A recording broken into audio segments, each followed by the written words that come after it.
hold on. I want to do Jason Statham. That's what it's going to turn into. I'm just going to do that. I pledge allegiance to the flag of the United States of America and to the republic for which it stands, one nation under God, indivisible, something, and justice for all.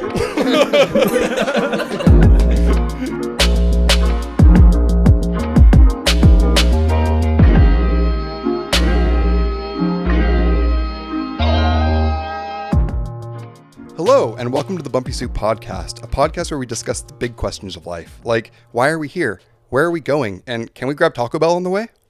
I'm Alek. I'm here today with Shane. What's up? Maddie. Hello. Max. That's me. Morgan. It's your boy. And joining us from the Cincinnati of the West, Salt Lake City, is Patrick. I want to know why some birds live at the airport and what's the number one Chinese lake?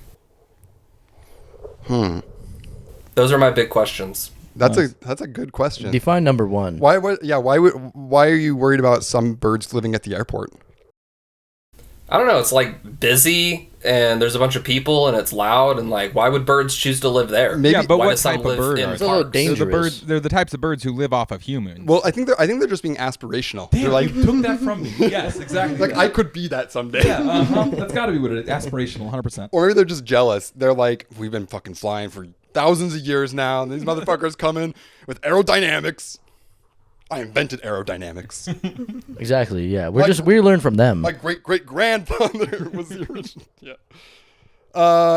And do you know any Chinese lakes? No. Personally. I was trying to think if this was related to the balloon somehow. I was trying to think, is there a balloon lake? The Chinese spy lakes? Yeah. Yeah. There's just a bunch of microphones like all pointed around the lake. Yeah. Well, today we've got a very special guest, which is Morgan. Mr. Kwan. Hey, Suds. What's up, dude? hanging out, boys. You know. Yeah. Mr. What was it? Mr. Wing. What was your name back in high school? You went by Mr. Mr. Whiskers. Mr. Whiskers. That's what it is. Mr. Whiskers. In the flesh. Yeah. In the whiskers. The whiskin' only. Yeah. Yeah, truly. Morgan is a musician that worked on the Night of the Living Ted soundtrack. That was fun. Yeah, he did like all the scoring on it. We hung out for like a good weekend, and we just sat there and figured out different ideas. We got the Luigi's Mansion theme, and we got the scheming song. Yeah, it was not a ripoff. Not a ripoff of Luigi's Mansion. Yeah. Nintendo, don't sue us. Yeah. And anytime you listen to the podcast or see clips of it online, you'll hear that little piece that Morgan threw together as well. Right. Yeah, yeah. Maybe the most important is that he came up with the theme song called Slippy. Doom. Right. Goes so hard. Yeah. Dude, that's like That actually piano sample in it too. Yeah. actually tell us about the origin of that. Okay, it's actually a funny one. I was hanging out with Patrick up in Salt Lake at his apartment. We were kicking it. Our homie Johnny came over. We were just all hanging out, like playing some games, talking shit, and I pulled out the computer. I was like, you know what? Let's just produce something. Let's just do something. Start anything. And I mean, that piano stuff came out of nowhere. I don't remember where I got that from at all. I pulled it out of my library somewhere, and it was kind of, it was a lot slower. I do remember that. It was some slow, like jazzy sample, like do do do do do. I just double timed it, and then I was like, all right, Patrick, let's go for a beat. Let's put a beat down, and then put a beat down. And I mean, honestly, we probably spent like 30 minutes like discussing like what else we could do to the thing. And then Patrick, it was actually the thing that holds the whole track down, and it was my favorite part. I call it the Patrick special. It's the triplet bass, the do do do do do do do do do do do do do do do do. That thing right there, like you know what I mean? Like that's my Pat special right there. And like actually that was Patrick's idea, and so we laid it down, and I think we spent probably the rest of the night just like having that play. And it sat in the drive for quite a while, actually, as something that wasn't meant for anything. It's just such a tasty little clip. We just let it play for hours, and it's like I'm fine just listening to these like 8 bars over and over. Yeah, Honestly, exactly. Yeah. It fucking goes so hard. It's so sick. Yeah, and then I mean, I remember I hit you up, Alek. I hit Alek up one day, and I was like, hey, like, if you want to use anything, I got a bunch of random stuff, like rough draft kind of stuff here. Like, check it out.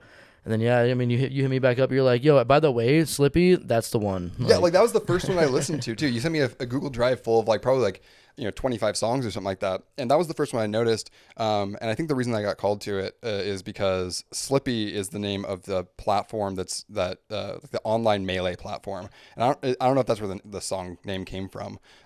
I was thinking about Star Fox, but Right. That was my thought with the name too. But I mean that's the same. Somewhat related to me. What were you saying, Patrick? Oh, it 100% is related to Melee. Tyler was up here like the day before, and we were just playing Melee all day, and it was just on my mind. Oh, cool. Yeah. Okay. Yeah, and like that's where the name for Melee comes from, right? I mean, like you can see like that emulator thing or you whatever. see like the what little is it, green the icon at the bottom. Oh, totally. That's It's Slippy. the frog. Slippy. Yeah, That's it's Slippy. Slippy. Yeah. Alek is trying to get some Melee cred over here. It's the only thing I'm mediocre Decent. at. He does like that. Yeah. Yeah, dude. Melee. What about female lay? Nice. Got him. Someone's got a girlfriend in New York right now. I'll say. Told him. There's another What part the fuck are you talking about? Sorry, I thought it was related. Maybe it wasn't. I don't know. But there's a part in it, like kind of, it's like the bridge of it that like slows down that we've never actually used yet. We just like stuck to that beginning part so far, but I want to eventually use that bridge part to it. You know what I'm talking about? Not the intro, the bridge after that main section. Yeah. Actually, Patrick was the one who wrote like all of the melody in that part. It's nice. I gave him my computer and he was like, check it. I was like, check it out. This is how it goes. Just play it on the keyboard. We didn't have any MIDI or anything, but yeah, Patrick was the one who wrote that down, and it was like solid. Yeah, but I mean, like, when you sent it to me, I listened to that one first, and I was like, oh, this is fucking sick. And I listened to the other ones, and I'm like, nothing really quite hit me the same way that Slippy did. And I just like, it's so cool that was like instantly, like that was it. It also works really well with the title sequence. Like It you can does. line it up at any, because of the da da da da thing you were talking about. You can line up at any moment and it works. And It drops. And the parts where it's like, Yeah.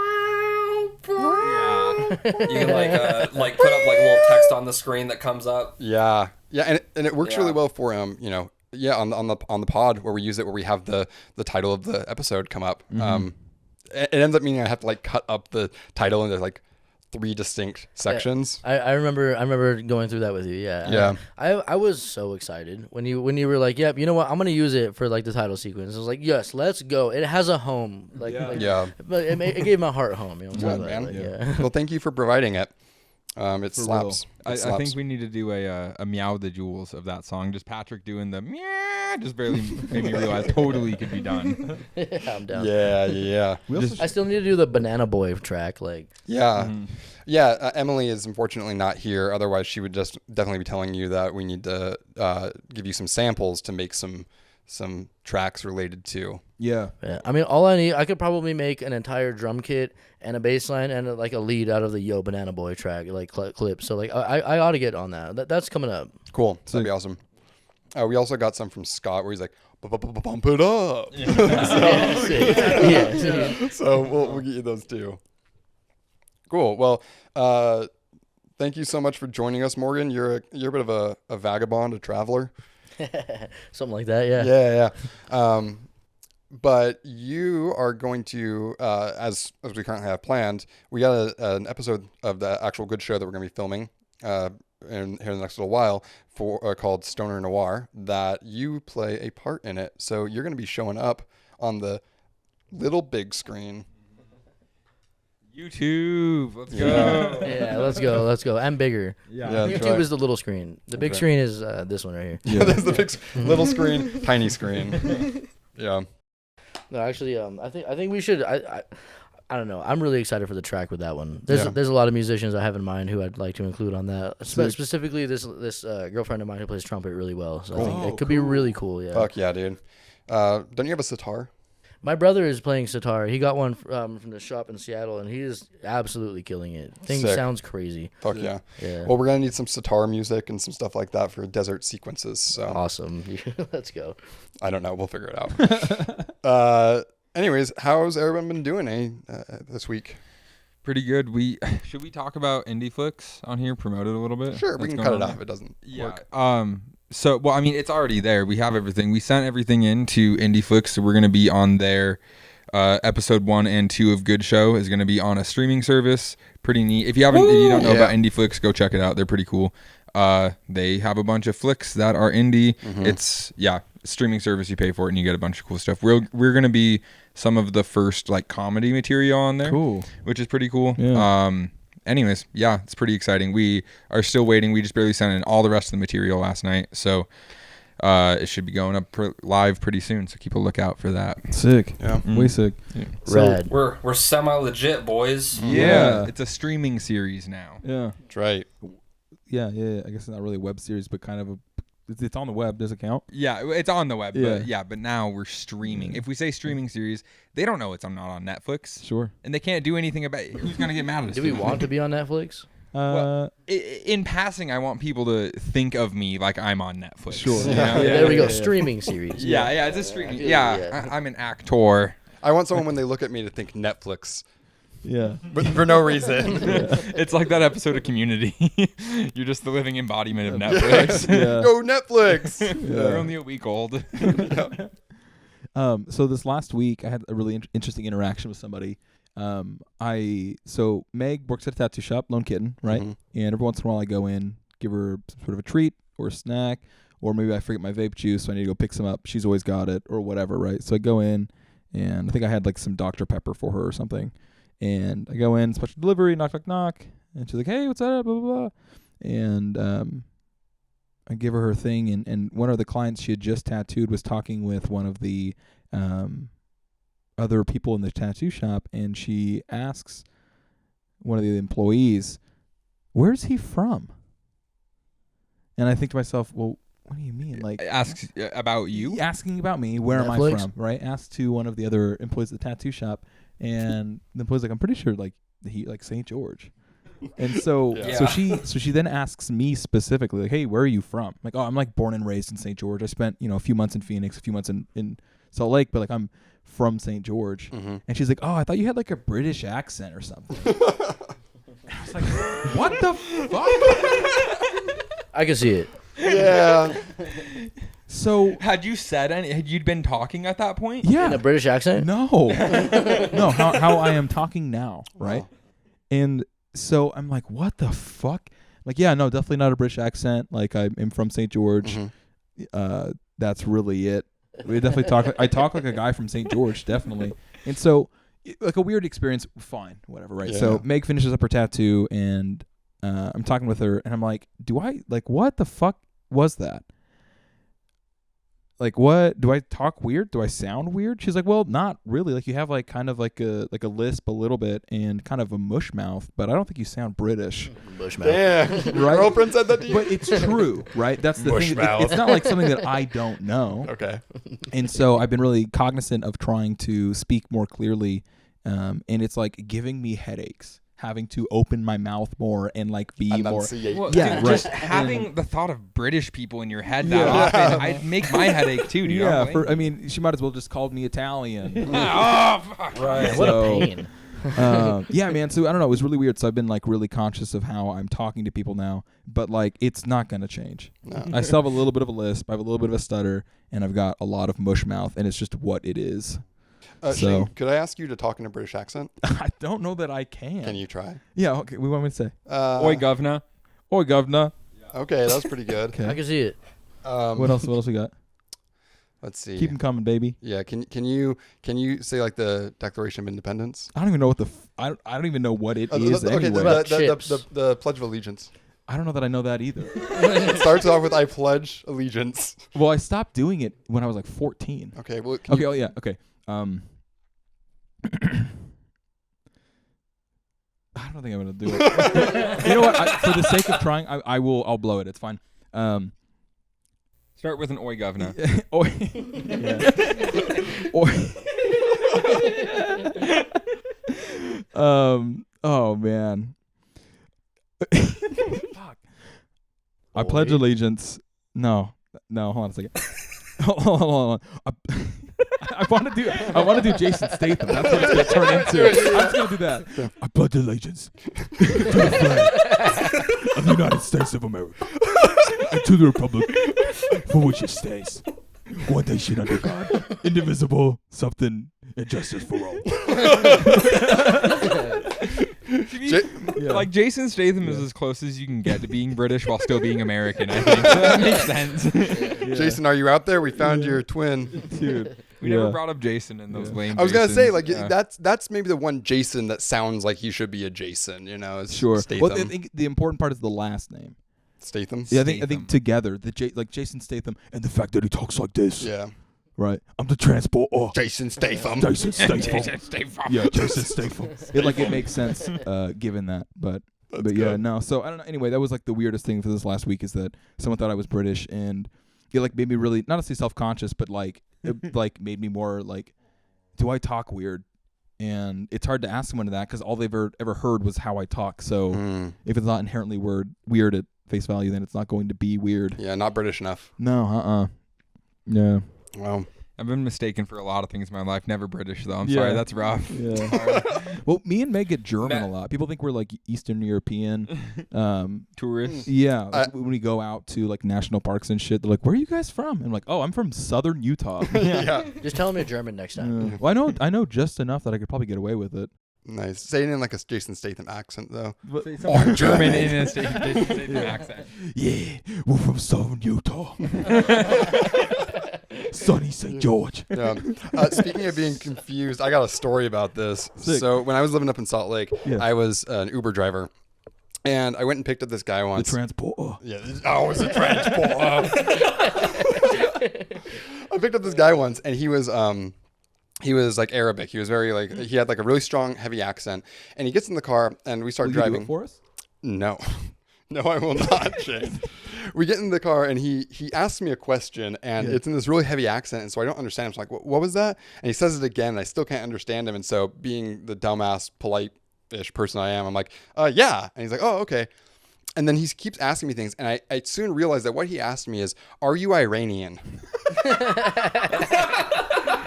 Obviously. And I'm like, oh, shit.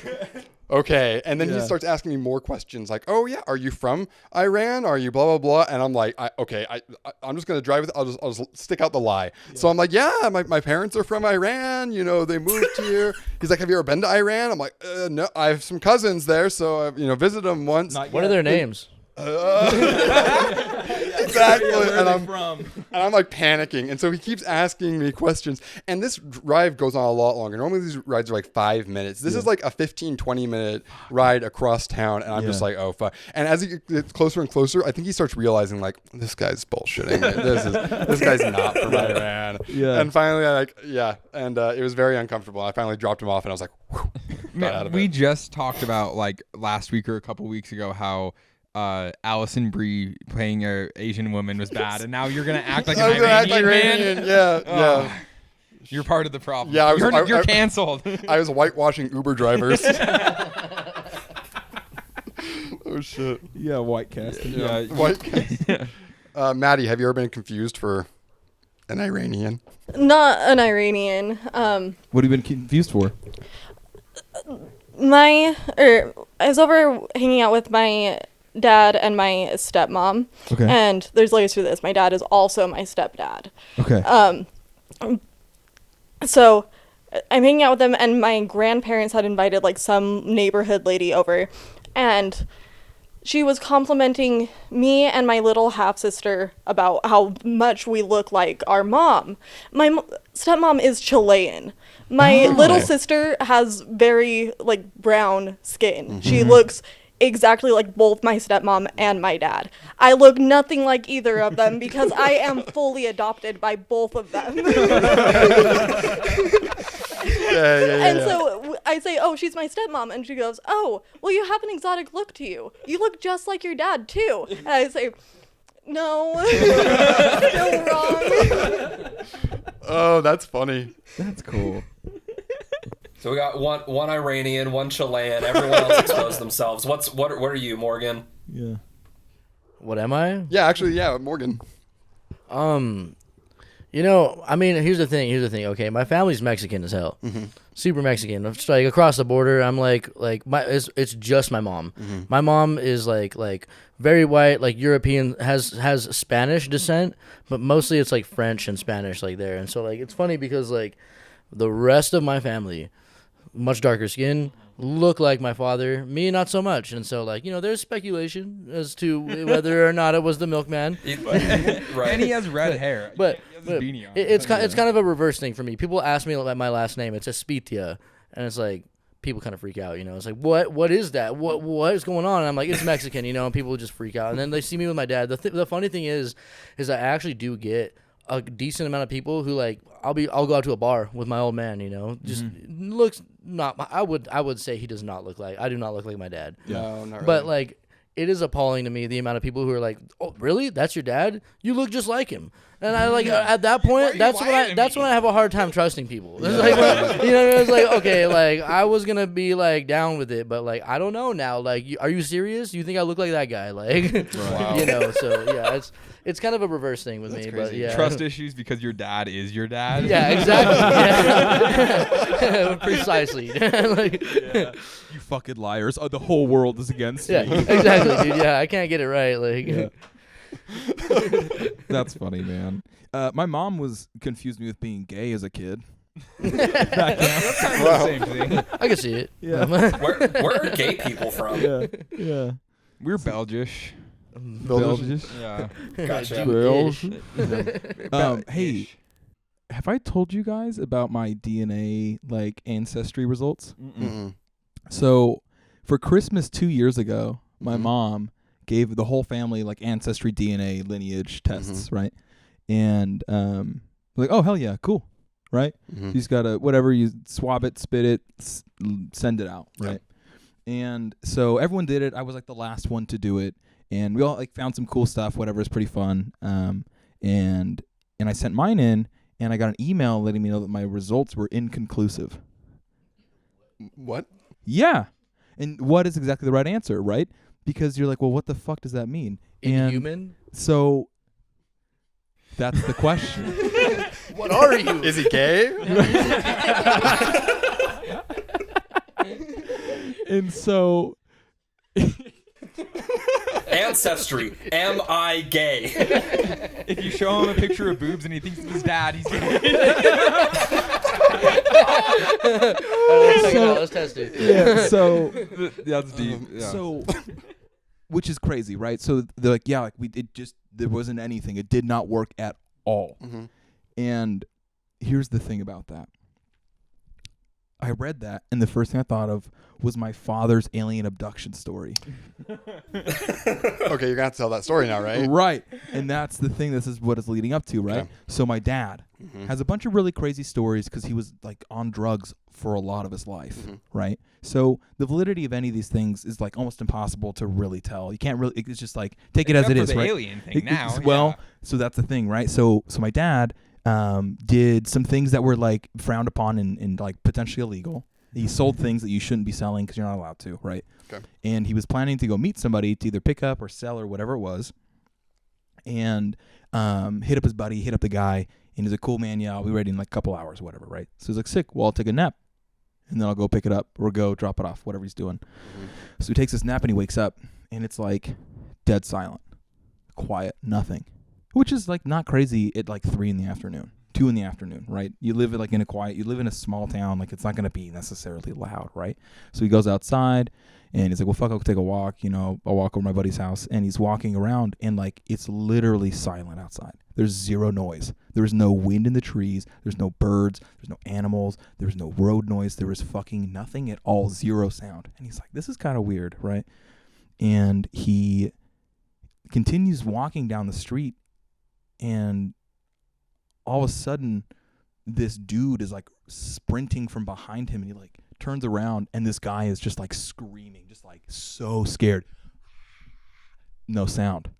Like beet red, sweaty, and he's like, what the fuck? And like sees him like kind of pass him, and then he turns around, and this big giant light is directly above him, shines down on him, and he's paralyzed. He can't move. He's stuck, right? And this thing drops down out of the light, the ship, whatever it was, onto his head. And the moment that it touches his head, he wakes back up in his bed again. Jesus. So, what's crazy about it is that my dad had this like perfect circular ring on the top of his head. So like he had hair, perfect ring that was like half an inch thick and then hair again. So it wasn't like male pattern baldness. It was like a scar had like ripped out. Like all the hair was like Neuralink? gone. Wow. I don't know. And so when I got my DNA results back as inconclusive, I was like, holy fuck. Am I an alien? Did they implant alien sperm through his head? I don't know. Well, that's the thing, because he doesn't remember anything, and I can't ask him now. So, Wow. so yeah. Anyway, just That's incredible, Shane. yeah. Anyway, speaking of being confused, I don't know who my people are. Yeah. They're from somewhere far away. They might not be potentially. people. Yeah, things. Well, Could be Belgian. you are a legal alien to me. Yeah, absolutely, for sure. Yeah, I was birthed here by Yeah. what I believe to be a human mom. So. Legality aside, he's still an alien. Yeah. yeah, yeah, right. There's like Conservatives have a hard time with Mexican people. Imagine real aliens. There's a Men in Black scenario. Yeah. Yeah, Backseat we're of a gonna, car. I'm gonna put this out on the podcast, and all of a sudden I'm gonna go missing, or I'm gonna commit suicide by shooting myself in the Text head us when you 5 get home times. tonight. Yeah, for real. Yeah. Wow. Anyway, so kind of fun. That's so, incredible. So Ancestry sent me another DNA test back. They're like, hey, sorry, it was inconclusive. Here's another one, and I'm nervous to do it again because I don't want. I'd rather just assume that it was a fluke Yeah. than have it It's not a little at work least again. more fun thinking you're an alien than they send Sure. you just like, oh, you're white. Oh yeah, yeah, It right. actually comes back and it actually says, yeah, you're part alien. Yeah, yeah. In crayon. It's like a little like Play-Doh sculpture of your parents and aliens. We think this is what happened. Yeah, it's just like a thumb drive, and it's like, watch this. Yeah, it's like really crude. Claymation. Yeah. Yeah. They do the whole thing with your dad getting beamed at it. In claymation. Incredible. Like high production value, the little Yeah. circle on his head and Yeah. everything. Like, yeah, Wow. Yeah, man. that is so. really a cool story. Thank Kind you of for fun sharing though, that. right? Yeah. Yeah. Yeah, I don't know. So like I found that out like pretty late into my obsession with aliens anyway. Like one of the first books I remember reading that was like a big boy book was an alien book. So I've had this like weird affinity for aliens It's for in your a lot genes. of. Well, that's right. Apparently. So Do you have any kind of like theories surrounding aliens? Like, do you have any kind of ideas about it that you believe? I don't believe they're actually here, and I don't think that my dad really truly got abducted. Do you think they're multidimensional? Well, I think that with the vastness of space, as far as we understand it, there's no fucking way there isn't more life somewhere. Yeah. Right. That's like what I for sure like will believe till the day I die. As far as them being here or being able to contact us, I think that potentially, we're smart people, but we're not that fucking smart. So it's like multidimensional, sure. And like, what the fuck does that even mean to some dude who can only experience life in 3D, through a 2D lens or whatever. So Yeah, it's something we couldn't understand at that point anyway. Yeah, Right. right. Like, yeah. yeah. Yeah. Well, So- I think that I think we're going to come to find out that life, as like a broad term, is going to be far more common across the universe than we maybe expect right now. Mm-hmm. It's not necessarily going to be like intelligent life, like human level stuff. Sure. It'll definitely be like mitochondrial and like tiny little ones, like the stuff that we find like in the core and like, levels down in the earth and stuff like that. Hollow earth, but it's just a bunch of mitochondria. No, I think that we're going to find that out. I don't know about like intelligent life. I think that that's probably significantly less common. Sure. And I'm not sure if it actually. I don't believe that it's shown up on Earth as we know it, but Right, exactly. It, I mean, it could be somewhere. There's so much fucking room to be Right, insane. with the amount of space, Yeah. we can only see so far, so we only know relative to that. Like, Right. it's like, well, and it's also yeah. fucking a billion years old. Also, I can only Or see even like our 500 information on feet. it. I have pretty good Yeah. vision. Yeah, I don't need glasses. yeah. But no, absolutely. what are you So- saying? He hasn't seen it, so it's not real. I don't know. Emily got LASIK, so now this house is You got anti-glasses. something against glasses people or what? Like, Yeah. You need glass. look at this guy. Yeah, what's Look up? at him wearing we're, glasses, we're, bro. we're all What's up, here. bitch? We got Yeah, 12 eyes. We're not outnumbered, bro. Talk shit, I dare you. Yeah. I'm surrounded in my house. I dare you to see. I dare you. Yo, okay, one time I had this dream. Okay, this is a crazy dream. I woke up in my own bed. Like, in this dream, I woke up and stretched. I was like, oh, I feel good. Like, it was a good rest. And I rubbed my eyes, and then I opened them, and I could see completely clearly, like 20/20. My room was like perfect vision. And then I was like, it hit me. I was like, wait, what? Like, No glasses? Like, what's going on? Like, oh shit. And I like reached over. I was like, holy hell. And I reached over to like grab my glasses. I was like, wait, what? I got glasses. I need these. And I reached over, and when they weren't there, that like shocked me to wake up. And I woke up in the same position that I had woken up in that dream, except I couldn't see. You just started crying. Yeah, exactly. I was so upset. I spent like half of the entire day just like, why would I do myself like that? Like, I played myself, you know? Like, you know what's actually really interesting about that is I have been working on dream interpretations lately, and I really, really wanted to introduce it, and I think this is a great time to do it. Absolutely. So do you mind if I try to interpret your dream for you? Not at all. Sweet. Perfect. So it's kind of an interesting one. I haven't dealt with people waking up inside of dreams before, like a dream in a dream sort of, but my first gut feeling is that the clarity you see without your glasses is probably in reference to more of like a mental clarity or something like that, right? So this, like, what you'd want to think about clarity is in general, right? Right, rather than like actual, like, you know, being able to see clearly. It might be some sort of clarity in something else. So without the context of what was happening in your life or things you were working on, potentially it might have been like a reference to like an aha moment, maybe in something you were working on or working towards, right? Could be without anything else. The fact that you woke yourself up because of it makes it hard. There's not enough context to know that like what the clarity could be about, right? But if you think back to like anything you were working on, maybe it was like kind of like a eureka light bulb moment for, I don't know, as like a not a physical clarity, but more of like a mental clarity in something.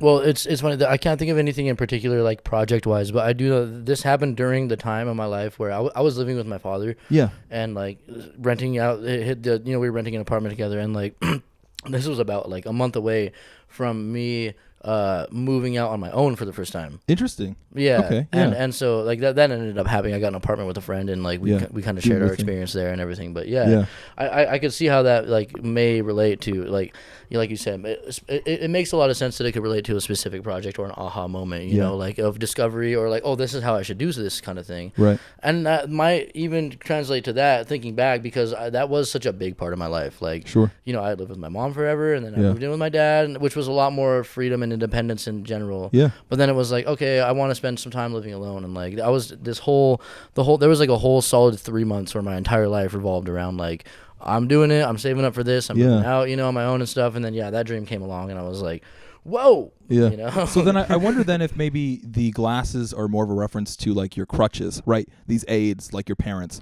or things like that, and the fact that you don't need them now, and then the clarity with it as well, right? It's a very good interpretation. I like that perspective on it, actually. That sounds solid, yeah. Cool. Really cool, Shane. Hey, if you liked that and you'd like your dream interpreted, subscribe to the Patreon. That's right. That's one of the benefits. You can submit your dreams. I think we agreed on that. That was what we were going to do with that.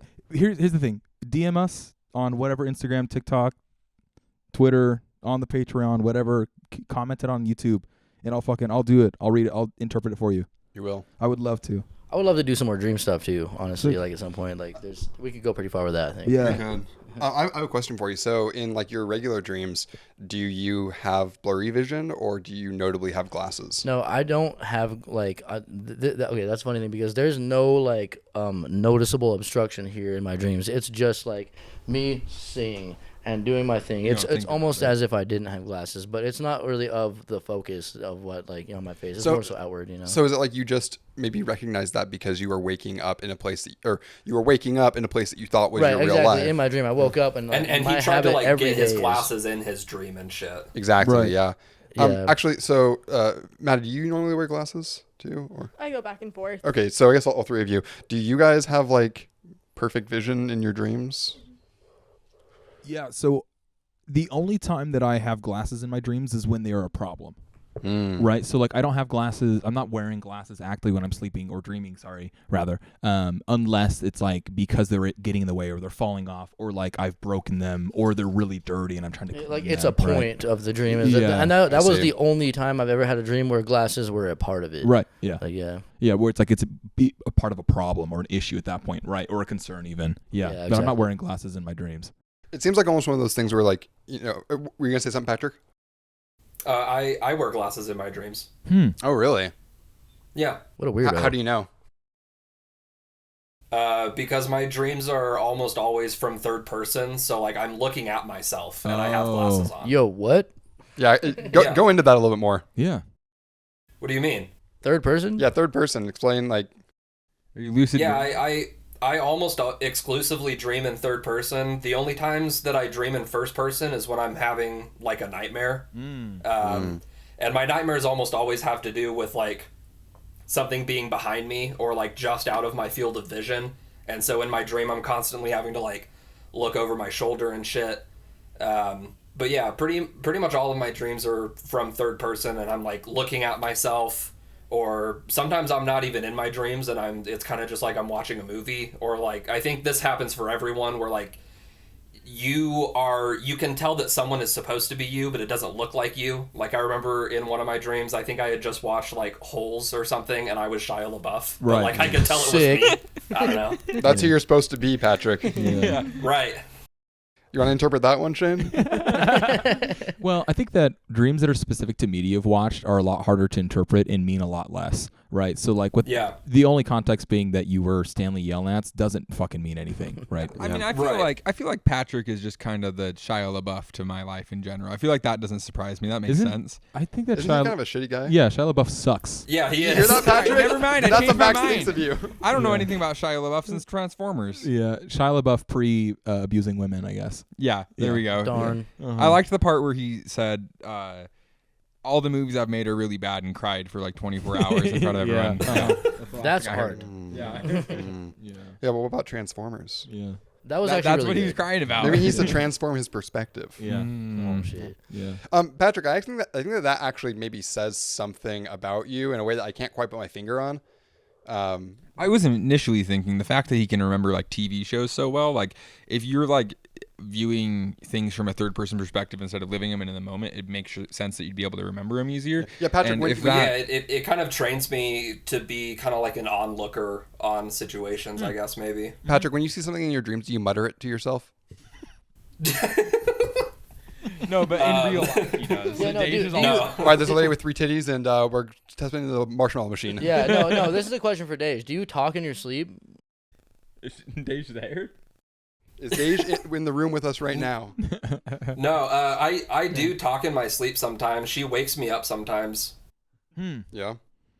Yeah. Is it because like wait she wakes you up because you're talking about some crazy shit and it's like Just talking. Yeah, she wakes me up and she's either like, hey, you're talking, or a lot of the times when I do have nightmares, I'll like try to scream, but like since I'm asleep, it kind of just comes out like kind of like softer and like I'm muttering, and she can tell that I'm example of what you think fucking terrified, and so she just wakes me up and she's, you know, kind of like gets me out of being fucking terrified. Yeah. I'm gonna back Max on this. Can we get a sample of what you think it sounds like when you talk in your sleep? So when I don't know what it sounds like when I talk, but I know like pretty well what it sounds like when I am trying to scream, and it almost sounds like moaning. I'm just like, Very frightening. yeah. Yeah. What if in the real world, when you try and scream, you actually just do moan? Oh my god! I'm so scared. Monster's coming! Oh shit! This is the part of the podcast where we make moaning sounds. Every nightmare is a wet dream. Goddamn. Are there squares and rectangles? Are there wet nightmares? I can imagine that happening. Yeah. Yeah. I can see that happening. I remember this one time when I was a kid. It was like one of the only wet dreams I've ever had. Yeah. I was like pretty young, you know. Yeah. And it was like this vampire chick was coming for me, right? Oh, and wet she was nightmare like for sure. chasing me down, and I was like really scared. But then she got me and she bit my neck, and I was totally into it. Yeah. And I woke up and it was like a messy situation, you know. I was Now not Morgan's mad. into goth chicks. Yeah. I've had a few dreams throughout my life where like it's kind of like a sex dream, and I'm, you know, like with this girl and we're about to start doing it. Yeah. And then in my dream I'm like, wait, fuck, I have a girlfriend. Yeah. And then I just feel really bad about it, and then I wake up and I'm like, dude, I totally Shame. like cock blocked myself in my dream. Yeah. That happened to me like a month and a half ago. Yeah. Right. I don't know what that means in dreams. I think it's more like Yeah, interpret that. It's hard to interpret my own dreams, man, because every dream that I have is directly related to the stress that I'm having in my life, right? I don't dream unless I'm really overwhelmed and like exhausted. And so a lot of my dreams are just about the fact that like I'm not taking care of myself, right? I'm not sleeping like I should, I'm not drinking enough water, I'm not eating, I'm not taking the breaks that I need to take, and like that's what all of my dreams, if I do dream and I remember it, is because it is a stressful dream and like I am putting too much energy into work and I'm not taking care of myself. And that's like what every single one of my dreams that I remember is about. So with the exception of this one where I was about to cheat on with Meg and then realized that I was with her and then whatever. No. Yeah. Yeah. Emily's gotten mad at me because I cheated in her dreams. Been there. Yeah, been there. Dage 2. You wake up and you're getting beat on. Yeah. What did I do? Yeah. I didn't even do anything. You imagined me doing something. Can I ask you for another dream interpretation? Yeah, absolutely. This one's not too long. If you would like to hear Morgan's second dream interpretation, head over to our Patreon, where for as little as $1 a month, you can gain access to our library of deleted scenes, exclusive content, BTS photos, and our Watch of the Week club. Thank you. I did have a dream, and it was really weird. I don't really dream about these kinds of things. Usually it's like stress related, where like I'm like having to fix a camera. But I had this dream where I was in this room, and one of my friends. That's crazy, dude. Yeah, and one of my friends was talking about something they were so passionate about, and he only had 60 seconds to talk about it. Oh. Wait. Are you saying that it's time for Supreme 60 Seconds of Soccer? Yeah, let's go, baby. Let's go. Nice, dude. Nice. I was going to do one where it was like I was climbing to the top of a mountain and do this, but it's okay. You got it. Yeah, well. All right. Hey, Google, set a timer for 60 seconds.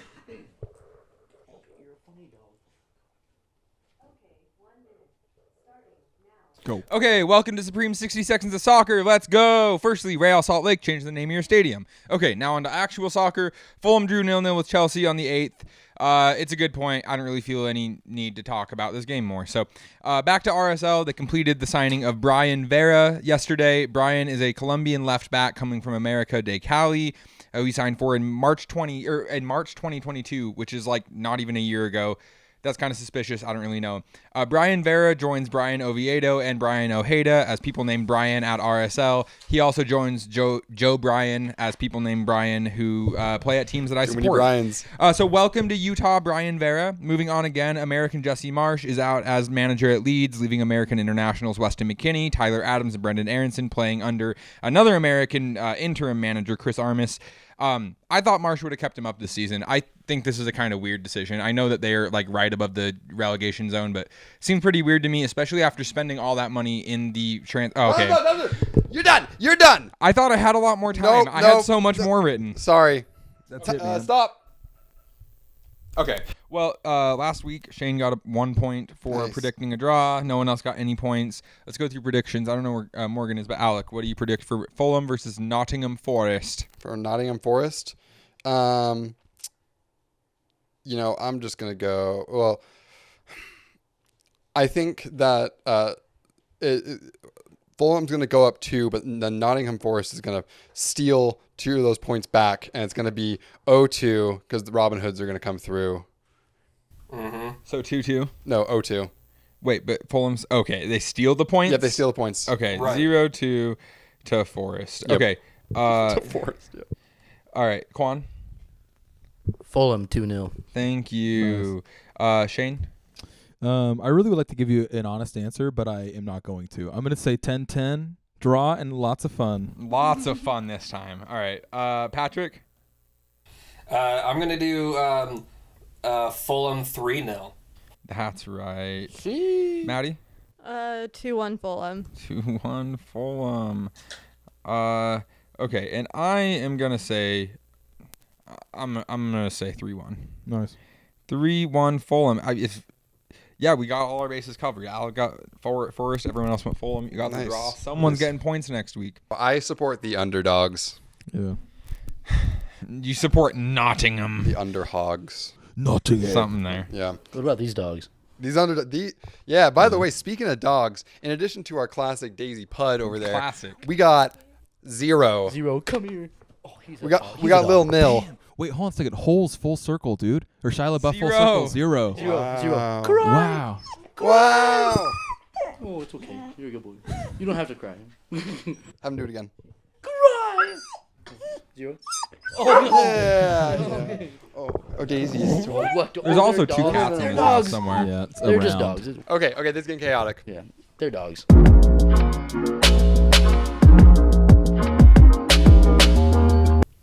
All right, so this week's anti-sponsorship is brought to us by our guest speaker, Morgan. Oh, hey guys. So there's a little something I learned about this company in Salt Lake called U.S. Magnesium. They are one out of 2 mass magnesium producers of the U.S. and Of magnesium in the United States. of magnesium in the United States. Yes, thank you for that clarification. So, one, they are responsible for 25 to 27% of all of the smog and pollution in the entire Salt Lake Valley, which is pretty heavy. I don't know if you That's don't a know how bad it gets there. It gets really bad. But a lot of people, there's a lot of reasons why we're losing the Salt Lake. But these guys are a very large contributor. They pull 100,000 gallons of water per minute out of the lake, and they boil it down into a brine. And then they extract out of that brine magnesium. And during that process, they emit a constant stream of chlorine gas into the air. That is like a big percentage of what you're breathing, just being in Salt Lake.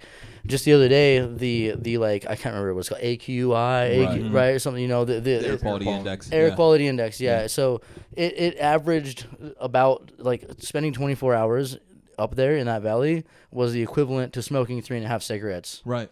Like, and that is like a pretty high, but usually, like, on a good day, you're smoking a cigarette every day as far as toxins go, what you're putting into your lungs, and like, there's a reason that, like, on the local news up in Salt Lake City, they'll tell you, hey, pregnant women, stay inside today, buy air filters, like, don't go outside.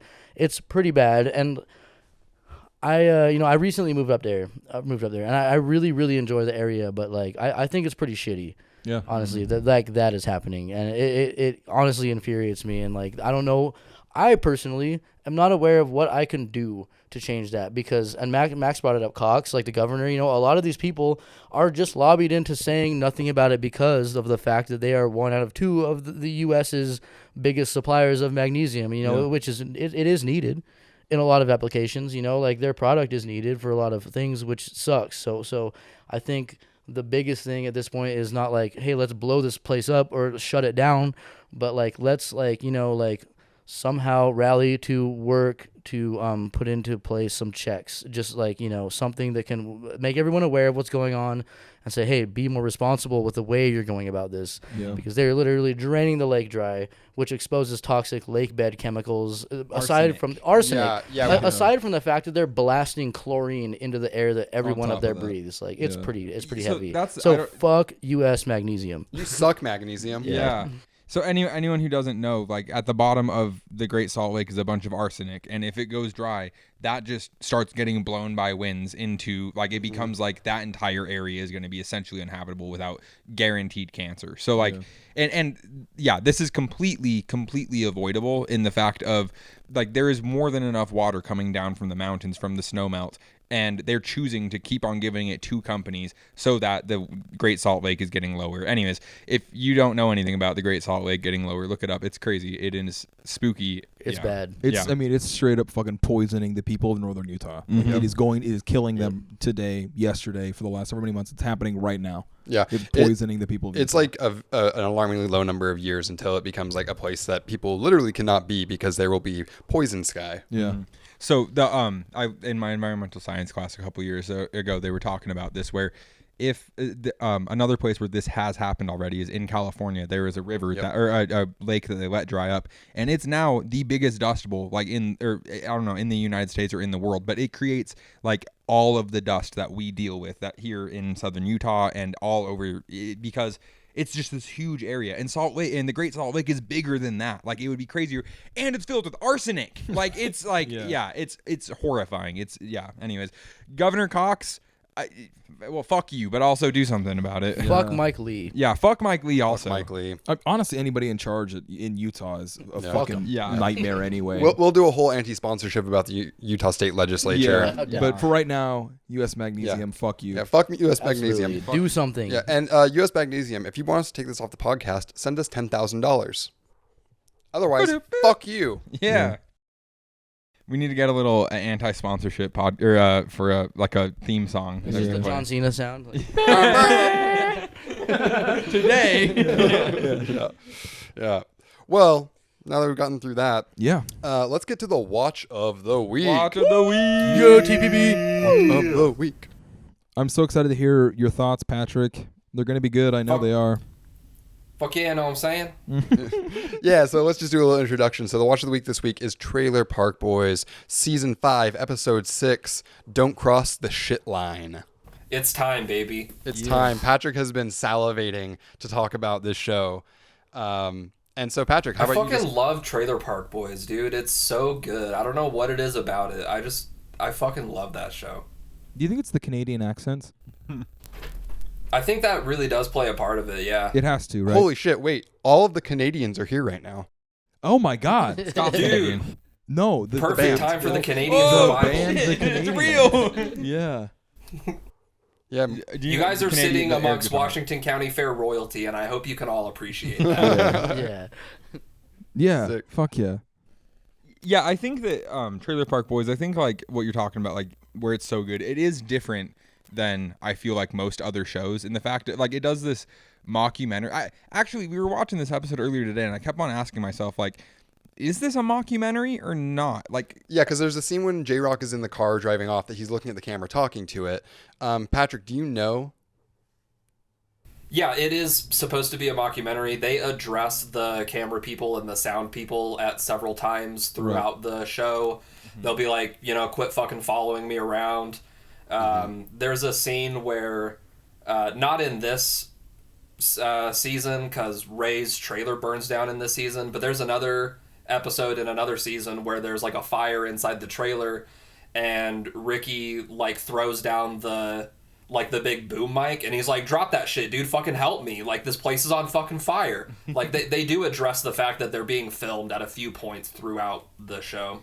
yeah, I think it just like it feels different from a mockumentary in like sometimes you'll watch a scene where like they don't address it at all. I don't know. Anyways, I know like it feels most of the time they don't, but I feel like that's normal with most mockumentaries. Like I feel like maybe it is. for most of The Office US past like the first season, you never really see it addressed that they're on a mockumentary. It's not something that they bring up, Right. That's Well, fair. the amount that Trailer Park Boys does do that, I think is very tasteful. It's Yeah. at the right time. Yeah, definitely.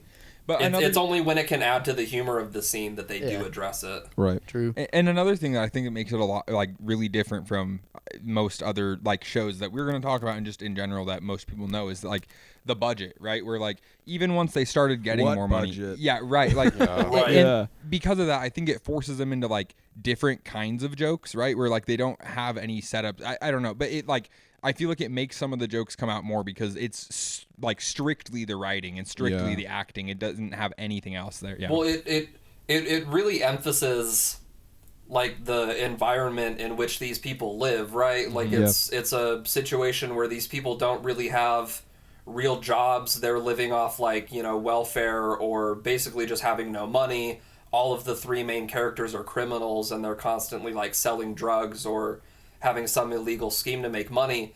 And the fact that it is shot so low budget, I think kind of adds to that whole feeling of the environment where it's like these people are just really destitute. Yeah, if it was high quality in the trailer park, it would feel weird for sure. That's a good point. It does, because they get a really big budget past season 7 when I think Yep. they get picked up officially by Netflix itself. And their budget goes way up and the quality goes way up. And I think it adds to the feeling of those seasons just, I don't know, they just don't feel quite right. So do you want to talk? I don't know if you know exactly everything, but like Trailer Park Boys, and then like SwearNet, and then like all the like the animated stuff that just came out. I don't know if you know kind of how all that stuff is tied together. It always kind of confuses me. Kind of. I mean, so the guys particularly Rob Wells and John Paul Tremblay, and John Dunsworth, honestly, who are Ricky, Julian, and Jim Leahy, have all done stuff together for a long time, for like years before Trailer Park Boys. They were just like, that's like their comedy crew. They're like the Adam Sandler, Kevin James, Chris Rock of fucking Schneider. Nova I didn't Scotia. know that. That's interesting. So they all had their shit for a really long time, and then they started doing Trailer Park Boys, and then I've never really been into SwearNet. I haven't checked it out a whole lot, so I don't know what that whole thing is.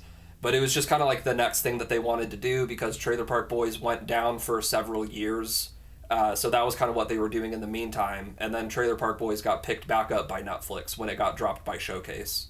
I know very little about SwearNet, but I saw an interview where they're talking about it, where it's like basically they just do like news stuff, but they swear. Like that's the kind of prime joke. But they were also talking about like how they do blackface and stuff on it, and they were kind of talking about that as like one of those kind of like, we're edgy, so we do that. I was like, guys, no, not cool. Yeah, I don't know. I've really never checked out SwearNet, so I don't know exactly what it's all about. I know it can be like, I'm honestly not a super huge fan of the stuff that they do outside of Trailer Park Boys, and even like exclusively to the first like 6-7 seasons. I'm really not a huge fan of a lot of the stuff that they do. Patrick, do you remember? Like, oh, sorry. Go ahead. Do you? I remember you and I watched this at Casa de Bolek one time.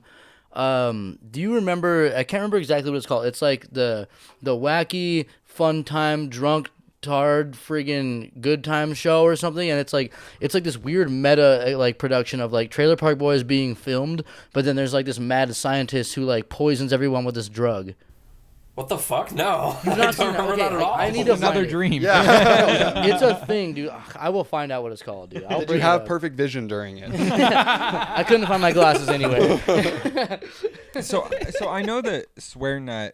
So SwearNet is the actors playing themselves, right? So it's I do know that much about it, is that they don't play the characters anymore. It's just them going around being themselves, doing stuff. Right. Yeah, and then anyway, I think it comes from a contract dispute. I don't really know. Anyways, I thought that you might know more about that, but Well, let's talk about this episode particularly. Yeah. So this episode again is called "Don't Cross the Shitline," and the kind of premise of it is that J-Rock is filming a greasy movie, a porno, and he's kind of roping in all these like all the different characters into it. And at the same time, Leahy is trying to evict Ricky's dad. yeah, and I thought that at first I was like, oh, that's interesting that you put the other one first, because I definitely would have said the main thing is Leahy doing his thing, and then there's like in the background the movie. I was kind of surprised because it felt like honestly those three main characters were kind of secondary characters in this. Yeah. They are a little bit, yeah. In terms of like the kind of driving force behind the episode, because like that's really the centerpiece to me is the greasy movie.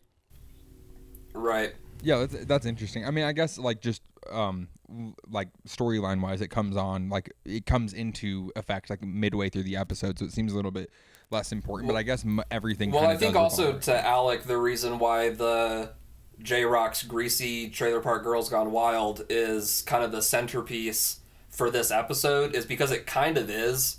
But I think for it's because he's like right. for me and for I know Morgan and probably Maddie and Max. Who have seen the whole show before and this season and maybe even multiple times, is that the storyline of Ray pissing off Leahy and Leahy evicting him is kind of one of the major underlying stories of the whole season. So it's easier for us to see that as like, okay, that's the main thing happening. But in this episode, there really is more screen time dedicated to what J-Rock's doing with the porno. Mm-hmm. Yeah, like I mean, so I think I've watched this show probably the least out of anybody except for maybe Shane. And probably less than me. Really? Yeah. Yeah. Oh, okay. Yeah. And this definitely felt like there was a continuing storyline that this was kind of just a piece of. And so this episode specifically, that's the centerpiece of it. But I get what you're saying. That's like kind of the through line really is the Leahy trying to evict. Is it Jim? Yeah. Ray. Sorry. Ray. Yeah. So should we just start going through it? Yeah, I mean, well, let's start off with just the beginning, which has the absolutely epic Yes. line, which we're gonna bastardize. So Patrick, you got to say it. Well, you got to start before that, where it's Julian has stolen all of his stuff. Ricky gets woken up with a can of ravioli that's burnt sitting right next to him, and he just immediately blames Julian for this. Yeah. Oh yeah, that was him. Yeah. Yeah. Go ahead, Patrick. This once again, I feel like I say this with a lot of shows, but this first scene, they do a spectacular job with all of the characters. Ray, he has his classic lines about like, the guy in the chair, which is extra funny because especially all of these people know that he is not handicapped and he does not need to be in a wheelchair. And you see him stand up in most of the scene. Will you check? Ricky has the great 9 cans of ravioli monologue. Can you give us that monologue, Patrick? Oh, I know that whole monologue, dude. Of course. It's like one of the greatest things ever committed to television. So nobody wants to admit they ate 9 cans of ravioli, but I did, and I'm ashamed of myself. The first one doesn't count, and then I eat the second and the third, fourth and fifth. I think I burned with the blowtorch, and then I just kept eating. That's it. Well, and again, it's funny because the one that when he wakes up, you get the can that's right by him. It doesn't all count. burnt to shit. That dude. one doesn't count. Yeah. That's one of the ones you just burned. It's like Yeah. I didn't think I ate 9 cans, but maybe. Fucking Lucy's been stressing me out. And then you have the thing right after the monologue where like Ricky is having like his heart issues, which is also like kind of one of the more somewhat major things throughout the season. And then the best part, honestly, to me, maybe even better than the 9 cans of ravioli, is at the very end, right before the title sequence, Julian storms off all mad. And Ricky's like, well, isn't there a book or something you can read that'll figure all this out? And then Julian's like, fuck off, Ricky. So what is that like referencing to? Because it feels like it was referencing to something outside of this episode. So starting in this season, so like when the boys get out of jail in the first episode, Julian is on this whole thing about like reading self-help books and trying to like educate himself and make himself better. And he uses it as this sort of like holier than thou thing over Ricky, and like, you need to listen to me, like I'm trying to get my shit on track and you need to be like following what I'm doing. And Ricky's just kind of like mocking him. He's like, oh, like go read a book about it, Julian. Nice. It's just funny. I think we should also just point out like the ridiculousness of all Ray has to eat is 9 cans of ravioli. Not only that, he's still living in his RV that's actively burned down and keeping his ravioli in there. No roof. Yeah. And like, it's also really funny. This is just the set, but like, you can see that the RV is just painted black. And it's okay. It's just really funny though. Was the ravioli the only thing that survived the fire? Yeah, it's Really? And the liquor? Yeah, maybe a bottle of liquor or something. Yeah. I also think the fact that when Ray runs in and grabs Julian's drink and then he comes out and he's just spilling it all over and he's like, he's just always talking about how much he spilled. He continues talking about this later on about spilling liquor all over himself. I just thought it was funny. Oh yeah, when he spills it and then J-Rock's like, why don't you suck it out of your shirt? Yeah, he's like, there's a full drink in there. Yeah. Suck it out your shirt, B. Yeah, J-Rock's mannerisms, right, are just so good. So fucking funny. Yeah. And like, especially Possess yourself. Yeah, especially like at the time, like I feel like that kind of like, sort of it's black Eminem. It's black scent adjacent. That kind of sort of style has definitely kind of fallen out of fashion. Yeah. But I think that For this sure. it hit like when the show was coming out, it really hit probably perfectly. Yeah. J-Rock was one of like, because I think that we all kind of agree that like this is a show that's kind of hard to get into. Like I did not get it the first like while of watching it, but J-Rock is one of the first ones that made me laugh. It's just really funny, him going around, what's up, Mofks, or Mofks. That's a really funny joke. Yeah. Mofks. Yeah, know what I'm saying? Yeah, exactly. I also, and along, this goes along with it, but like, he has a lot of really, really strong character traits, and they're all really funny with saying Mofks. And also, Leahy is another one with the way that he says certain things, where he's like, they're all shit moths, and they've come out of the Right. What is it? The shit manure, and they've grown up into shit. You know what happens Yeah. when you plant shit seeds? Shit weeds. Yeah, he's like, got that's shit like- the isms. metaphor keeps changing because it's shit trees and there's shit fruit on it, and then there's shit seeds that grow into shit weeds. and they're shit moths, and like that's like such a funny character trait where like he just gets drunk as fuck and is just calling everyone a shit something, and yeah. Right, he's got all of the bottles and the ones that are labeled for like different people that he wants to get kicked out. Yeah. Yeah. We're gonna So be drinking fucking 2 good, bottles dude. of rye tonight. Yeah. To be honest, like I knew about the 9 cans of ravioli thing, so I was surprised at how little it was actually in this episode. I thought that it was going to be like a little bit bigger of a plot point. I don't know. Alright, what about the No, fact it that was like it was just something that I thought was hilarious when I first saw it, and we definitely just like blew up how great it is, and you know Yeah. I'm sure we definitely hyped it up way more than what it actually amounts to in the show. It's just so good though. Okay, but J-Rock will cast Ray as an actor in his porno film. Like the guy in the chair. Like he dresses him up with a chain, like gets everything ready, and then Ray comes in wheeling backwards, drunk, half off his ass, like about to fall out the chair. Like that is just such a good moment. Like the fact that he cast the guy in the chair, like in the porno. Well, yeah, man, representation. Exactly. Yeah. Hey, there's like totally a kink for that. You know what I mean? That too. Oh my god. Oh, I just had a flashback. So when I used to drive a truck for a mattress company, my coworker told me about like the fetish he had where he really wanted to have sex with a girl that was an amputee. Oh yeah, Oh shit! that's way common. I know like 2 people What kind of in amputee? real life. Leg. Okay, I was gonna say Oh. He wanted a plastic leg. He was like really, Oh. and he'd or like have no leg or a plastic leg. I think I think it was plastic leg. Like you know, Okay, he had yeah. like a prosthetic, Yeah. and like he had talked with his wife about it and everything, and she'd given him permission that like if he ever met a woman, like he was allowed to. Yeah. Damn. That's such a sick hall pass. Yeah. Yeah. Interesting. I'm just trying to hit that plastic leg. Well, that's the thing, right? Is it the lack of limb or is it the addition of a prosthetic that's like exciting? Right. See, I would think it would be the lack of the limb because it's Right. that wild anyway. But like, Yeah. Yeah. I mean, plastic. I guess somebody's into it. If there's a latex fetish, I guess there's got to be a plastic fetish. Yeah, true. You guys seen the Battle of Buster Scruggs? No. Well, it's a Coen's Brothers movie, and there's one scene. It's like a series of sequences, and there's one where there's this character, and he has no arms and no legs, and he just recites poetry, and the guy like takes him from place to place. That's like a super kink right there, just a torso and a Oh, head. yeah. Yeah. Yeah, Damn. definitely. And he recites poetry. Like that's hitting That's a someone. kink. That's hitting someone like, you know. Mm-hmm. Yeah. Yeah, that one person probably immediately was just like, I gotta get out of here, man. Yeah.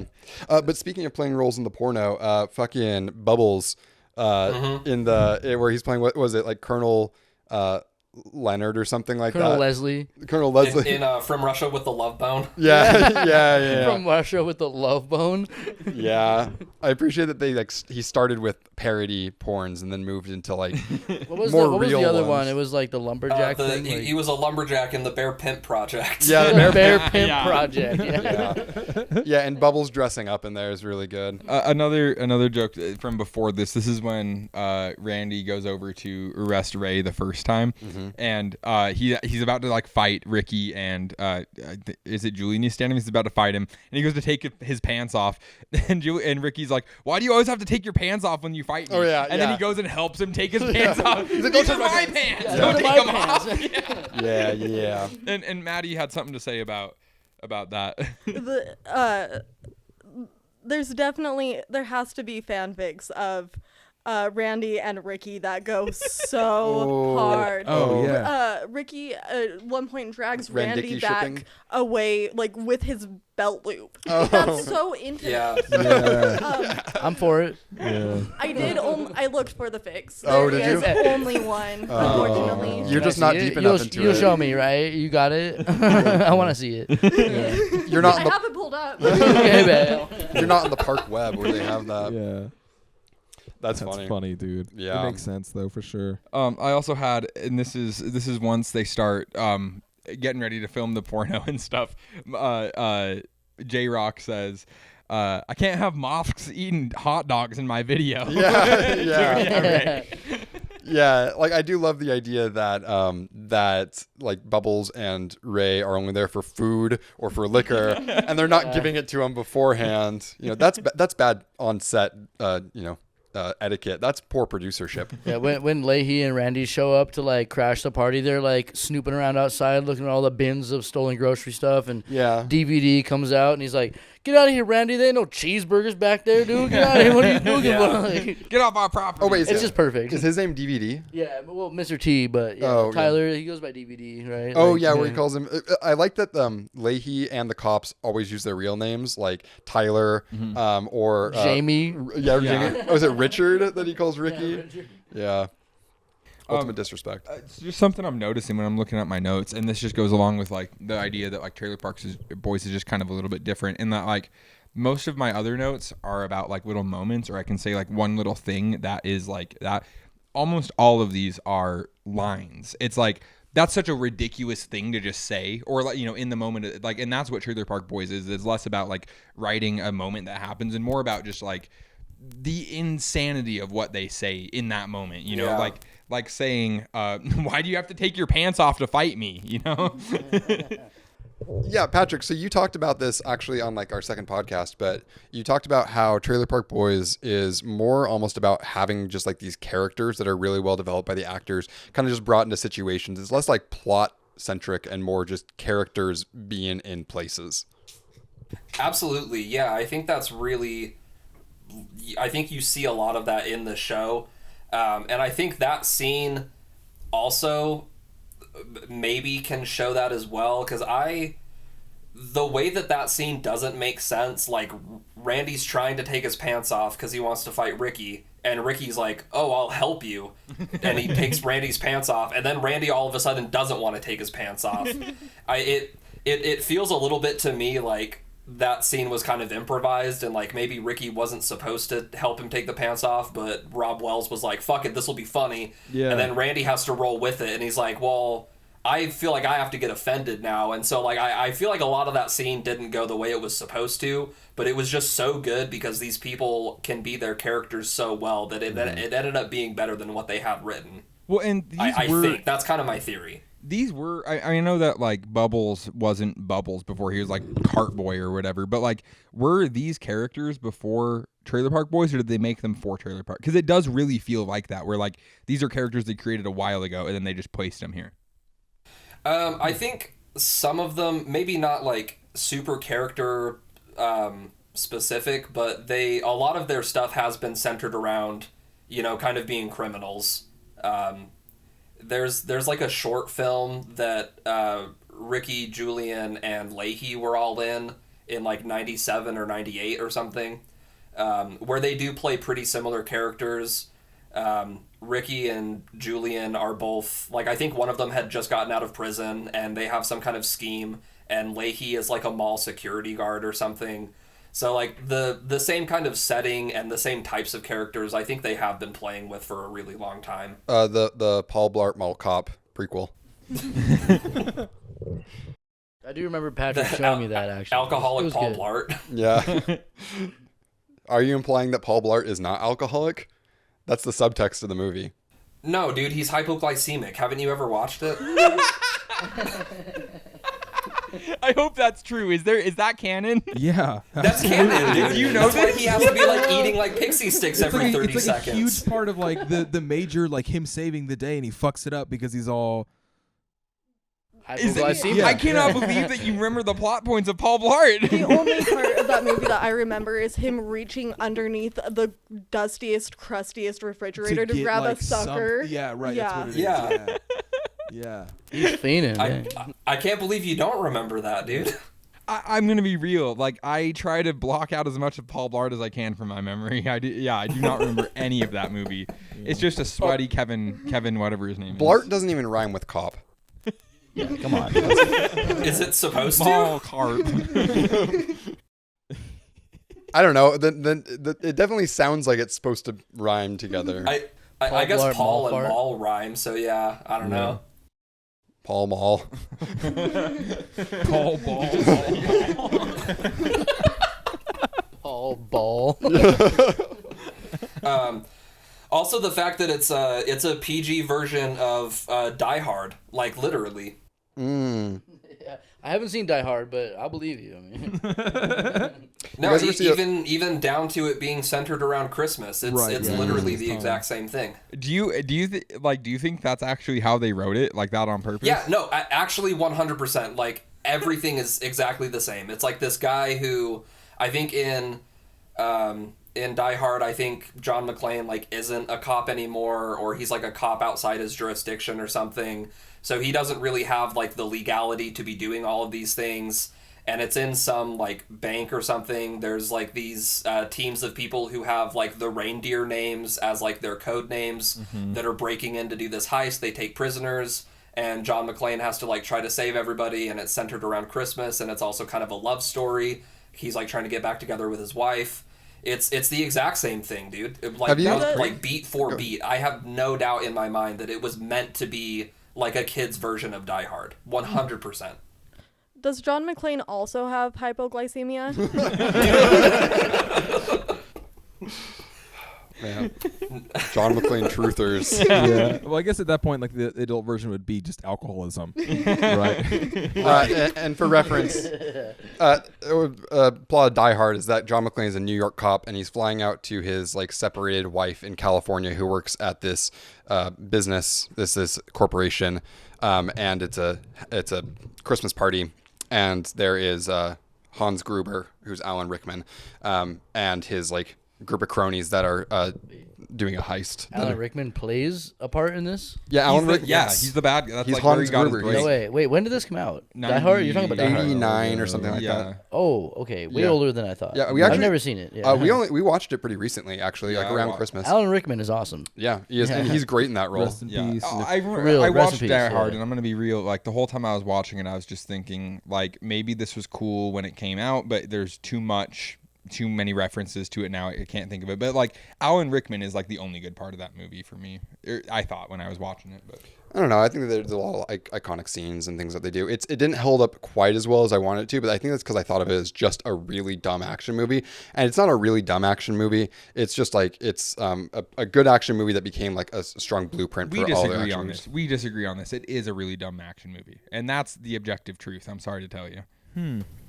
Well, Have you seen Once Max, Upon- you're kind of right in a sense that it was a lot more impactful when it came out, because it seems, with like 40 years of retrospect, it does kind of seem like a typical action movie, because every action movie since then has kind of like switched to doing the Die Hard style. Yeah, exactly. But at the time when it came out, it was supposedly like a really big like subversion of the typical like Predator and Terminator like kind of action movies. It was about just kind of like a regular guy. I don't know, like that's just what I've heard, is that it was really big, and it was a really different subversive action movie for the time, but since then it has kind of become its own blueprint. Yeah, and I definitely I agree with that. I think what I'm trying to say with this is that it's like if you're the proto a bunch of stupid movies, that means that you're a stupid movie. That does not mean that it's necessarily bad in the moment when it came out, but after you've seen a bunch of stupid movies that are just trying to recreate that movie, I think it's hard to like have an opinion about that movie other than this is just like all the other stupid movies I've seen. You know what I mean? Are you gonna judge Radiohead by Coldplay, man? I judge him by Muse. This sounds just like YouTube. Yeah. Hey, really quick, I would like to add, Max does not like bald people. Yeah, That's So- true. I don't know that his opinion of any Bruce Willis movie is going to be relevant and for he's a anything cop. anyway. It's right? double, Yeah. A Okay, cab. yeah. All No, cops I feel are that. bald. I don't like either of them. Yeah. So whatever. Yeah, it's pretty propaganda-y for sure. Yeah. All right, back to Trailer Park Boys. Yeah. Yeah. Okay, another one of the really good things is once the cops come and they're arresting J-Rock. Firstly, him going, "Oh, I gotta grab the smoke machine," and him saying, "The smoke machine is a fire hazard," and then him taking the smoke machine with him into the cop car and asphyxiating because he can't breathe. Yeah. It's all smoke. Yeah. Spewing smoke out of the car. He's like, like yeah. getting mad at everyone else because he can't breathe. The set design in this is awesome, honestly awesome. They do such a great job with it. One of the details that I noticed, I mean, so when Leahy's trailer with all the different alcohols or liquors is great, but in the one where they're actually filming the porno, there's hubcaps on the wall. Like there's like rims, but they're just like regular ass hubcaps. Right. Super mid. yeah. The next moment, unless anyone else has. Okay, the next moment I have, it's when the cops are there too, but it's Ricky walks over to, it's what are the two guys' names? The Smokes. Trevor and Corey Julian. and Trevor. Yeah, Corey and Trevor. Sorry, yeah. And he says, "The cops are here. Why do y'all still have erections?" Yeah. That entire scene, it goes back to them too, and they still have erections. The whole time. Just standing there awkwardly with this old couple standing next to them, like, what the hell? They just shot a porno, and like 10 minutes after the cops are there, they're still just standing out there rock hard. It's so good. So we only got a few minutes left, and so I wanted to bring up something really quick, which is that there is this is kind of like a consistent thing, which there's 3 main dudes in this that all kind of represent a certain kind of trifecta in like a kind of comedy group, right? There's Bubbles, Ricky, Julian, and you can tie that really easily into what's it called, like Workaholics 3 main guys, and It's Always Sunny 3 main people. And I can't help but doing it with also good show stuff. Yeah. And like I think like Bubbles is Patrick, and probably like Ricky is Aqua, and probably Julian is the other variant. Tyler, whoever else. Yeah. Patrick, do you agree with that? Yeah, definitely. Except I do think that, well, I guess like Ricky also tries to be the leader sometimes. He's just less good at it than Julian. And that's what I was going to say is I almost feel like Aqua is more of the leader in like the 2 episodes that we've had so far. So like he can also kind of be Julian a little bit. Yeah, do you think that Julian's the leader? I always think of, I mean, again, I don't watch the show as much as probably everybody else does.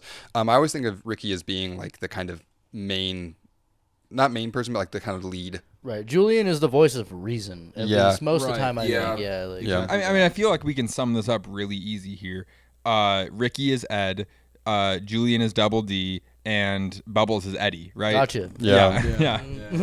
Yeah. I wonder what that dynamic is, right? Like there's like, I feel like the Bubbles, Charlie, Blake, Patrick, sort of like that character feels a lot more like it makes more sense. They're kind of like this more wholesome-y, kind of fun-loving sort of one that kind of is like ties the other 2 together, but the other 2 kind of are a little bit at odds with each other in this way of, I don't know. What do you think, Patrick? No, I think you summed it up perfectly. There's like the character who just wants to chill and have a good time and be friends, and he gets stressed out when the other 2 are fighting.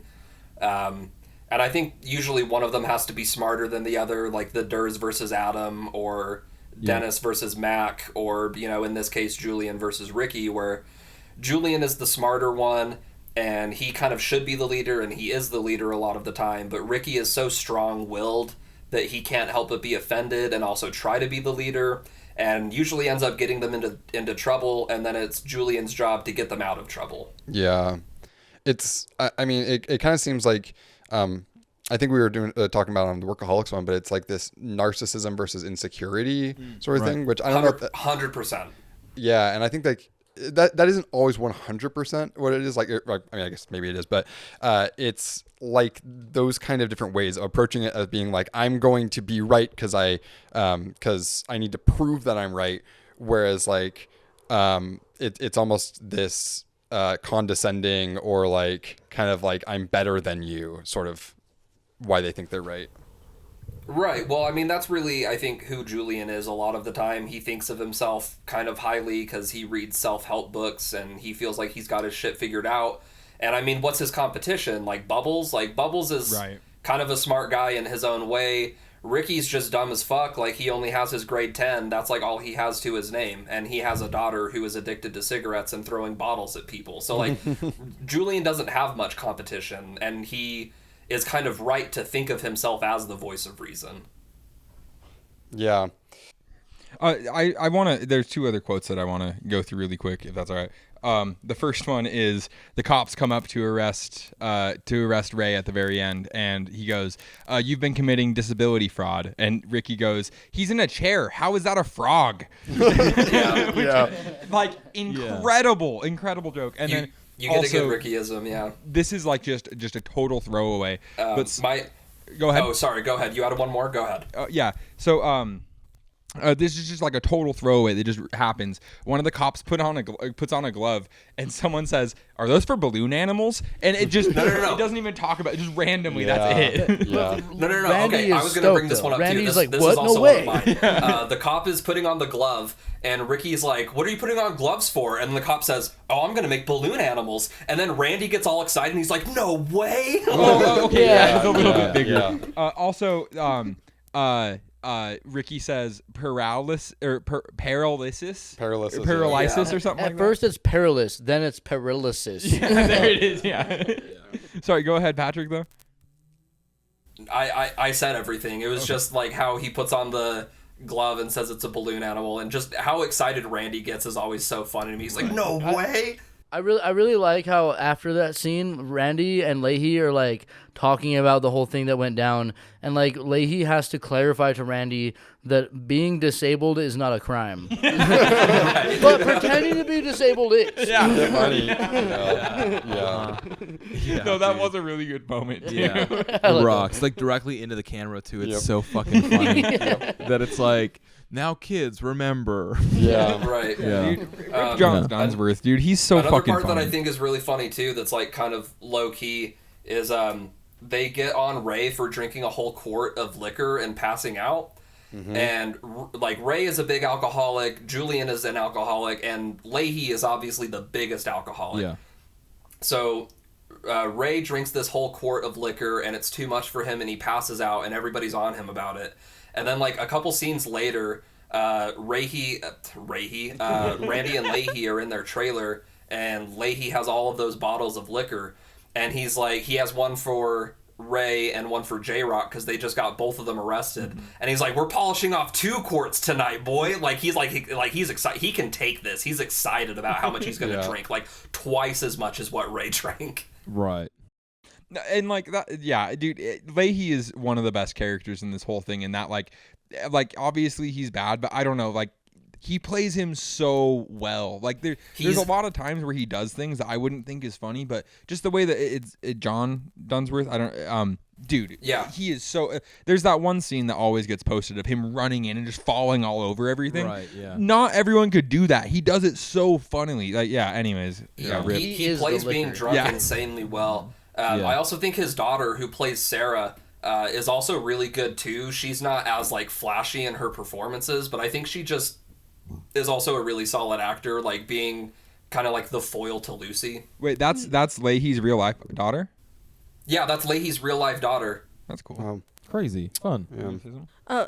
Just the funniest part with Sarah is whenever she gets Corey and Trevor as both of her boyfriends. Yeah. They marry her. I heard Ricky is getting married to Barb, so I'm marrying Corey and Trevor. Fuck it. Yeah. So I really like this show, and what initially pulled me into it was the fact that it looked like it was Cops, the show Cops. Yeah. And that's like my point of reference for production. You can be like midway through an episode and not be. You can still like assume it is Cops. Right, you know? that's the thing, right? Is that I remember like seeing it for the first time, like, is this Cops? What the fuck is this? Because it was the quality was as shitty. The like drama and what was happening was like there's probably it's a the cop. types of people who would be on Cops. Exactly. Yeah. And I really loved that about that show is that it like you could probably just interchange like different scenes from that show and actual Cops, and like I don't think anyone would like realize it unless you knew what Trailer Park Boys was. We should make an edit. Yeah, I just tried. Sounds like fun. Yeah. But I like it, man. I think that like it really lends itself to. I mean, like kind of talked at the beginning about it is that like it looks like shitty quality and it really drives home the fact that it like is a shitty place to be. Yeah, and I think that's it's a really great like limitation almost. That's one thing. I know that we're running out of time, but something that's interesting, the Eric Andre show and a couple other shows from the early 2000s actively used bad like cameras and like made it look lower quality because that was part of it. I've always wondered if this was that or if it literally was just such a low budget on like a Canadian city television thing. So I don't yeah, anyways, I don't know if we have enough time for this, but it's interesting that this is like, I feel like the only show that we've talked about so far that you have watched multiple things on by yourself. I've watched most of the show. Okay, so like, is this one of like the shows that you actually like then? Yeah, Okay. Yeah, no, I did. For sure. It's kind of tricky. It like reminds me of growing up in a time that was like a terrible time to grow up. So it's like funny to revisit it again and be like, oh yeah, I remember like watching this while like they were fighting in the background. I could like hear the screaming in my house. You didn't know what was So background familiar. noise on the show. Yeah, it was like real life and it was TV. Yeah. Do you have any opinions like Patrick about like seasons where they start to get worse, or do you have any like strong opinions about the show? I really don't, man. I just liked it. I think that it was really, really funny. I think one of the big things that like I already said it, like the joke about it, but I think that the Canadian accents really, really, for whatever reason, just like fucked me up. It's a simple as a thing, young- but it's yeah. pulled off really well, man. I think that is was like so great. Yeah, it really, really like I think sold the idea of like this show like being different and weird, and like the fact that they talked weird and different compared to like St. George. Right. It was like, oh, like cool. This is like I don't know. It just like was exciting because it was like new, but it looked like shit. It felt familiar and like new at the same time. I don't know. It's hard to explain. And like I think that shows getting better quality over time like is something you kind of have to expect. It's like records or bands. It's the same thing where like you're gonna like the self-titled EP the most. Right. Right. I feel you. The recording quality can play a part in why something is good. Like, Yeah. So I was gonna ask you that. Do you think that like the recording? You said that like it looking like Cops kind of drew you to it. Do you think that like the recording quality of other things being high quality like that draws you away from doing that, or do you think it was just like, oh, it kind of looks like Cops, it's not about the lower quality? I don't know that would have pushed me either direction necessarily, right? It's just like that was like the first point of reference that I had with this show. It's like, oh, this reminds me of Cops. Yeah. Right. And it wasn't that like it was a selling point inherently. It just that was like I said, it was like brand new, but it felt familiar sort of. So I think the lo-fi quality of especially the first couple of seasons is more of an accent on the actual thing. Yeah. Versus like a main attractor of the whole show, like which is like one of the good things. It's kind of one of those cherries on top. It's like like we talked about with like it being in a trailer park. It's low quality. Yeah. Awesome. Yeah. Like it just fits. Like yeah. And I don't know that necessarily the quality, the up in quality of production into the later seasons really like deterred me necessarily. I think that at that point it's like, well, like the writing still stands for itself for the most part, right? Like it's still the same show for the most part. It just like looks a little bit cleaner now. Like it looks better on the kind of TV I'm watching it on. And like from like a viewer standpoint, I think I could at least appreciate that. Like it's not fucking 4x3 almost square or whatever, right? It's like so I think that it wasn't necessarily like good or bad, but I do think that it lent itself to like the idea of like the ethos they're trying to build of the Trailer Park Boys, right? The fact that it reminded me of Cops and it was the kind of people that would be on Cops is like, holy shit, it's crazy. That's one of the draws of it. And they talk funny. Right. It's funny because like in high school, a joke that we had was calling each other hosers and stuff. And it's because of the show. Right, like, yeah. Kind of acting Canadian. It was just like, that's pretty funny. you Yeah, know? for sure. Absolutely. Yeah. All right. So that's all my thoughts. Shall we name this? Yeah, let's name this episode. I don't have any ideas off the top of my head other than there's Canadians talking about a Canadian show. There's something we can do there. Trailer Park Canadians. Do you have any ideas, possibly 3-word names for an episode? Canadian consent. I don't know. What? I don't know. Trailer Blart Boys. Blart Boys! Yeah, that's it. Trailer Park Boys. Hell yeah, it's so sick. All right, cool. Well, thank you. Follow us on Instagram, Bumpy Soups. Follow us on Twitter, Bumpy Soups. Follow us on You got an social Instagram you want medias. to shout out? Or something? Instagram? Or like a social media? Like mine? Yeah. Plugs. Yo, check out Quan De Swan on Instagram. Hit me up for all of your hip hop. Instagram. Hit me up for all of your hip hop beat production needs, any of your sound design needs. I'm down. Let's work. Also Let's web go. Yep. All right. Hey, thanks so much, Morgan, for being on it. Yeah. Love you. love we you, have boys. a new I episode love of the you podcast guys. coming out every Yeah. Tuesday. New bloopers of Good Show come out every Friday. All right. See ya. Bye. Bye. Later. Bye. Love you, Mom.